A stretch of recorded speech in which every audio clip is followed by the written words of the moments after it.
Donc Daesh menacerait la France de nouveaux attentats à venir. Comme par hasard, quelques jours avant la reconnaissance de la Palestine par Emmanuel Macron. Alors je vous lis l'article avant. Daesh appelle à commettre des attentats en France en réponse au génocide à Gaza. L'organisation terroriste appelle les jeunes musulmans monothéistes à tuer par tous les moyens les chrétiens et les juifs.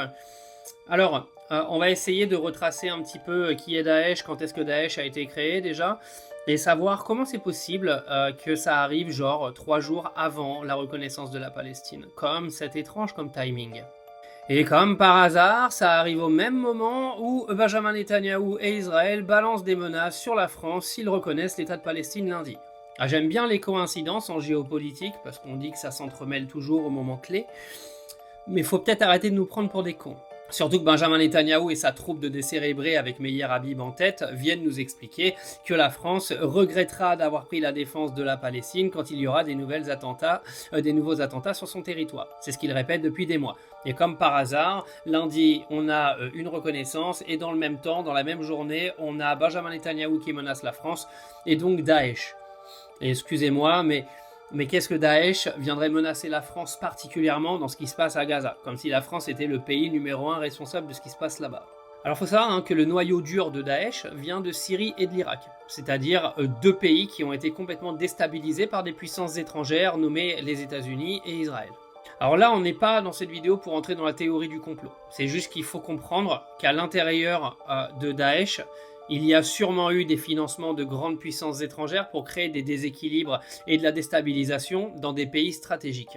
C'est important de le savoir parce que ce timing de menace n'est absolument pas anodin.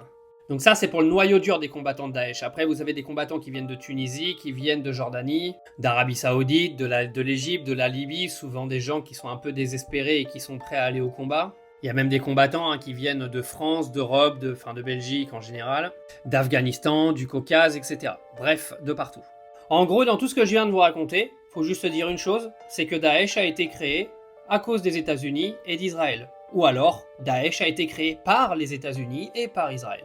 Et oui, car cette invasion de l'Irak en 2003 qui a détruit le régime de Saddam Hussein, ça a créé une déstabilisation totale là-bas. En gros, l'administration irakienne a éclaté en 1000 morceaux.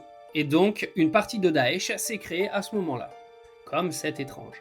En 2011, pendant la guerre civile syrienne, Israël bizarrement n'a pas bougé le petit doigt. Une déstabilisation de la Syrie les arrangeait fortement. Et oui, car il fallait affaiblir clairement le régime de Bachar al-Assad.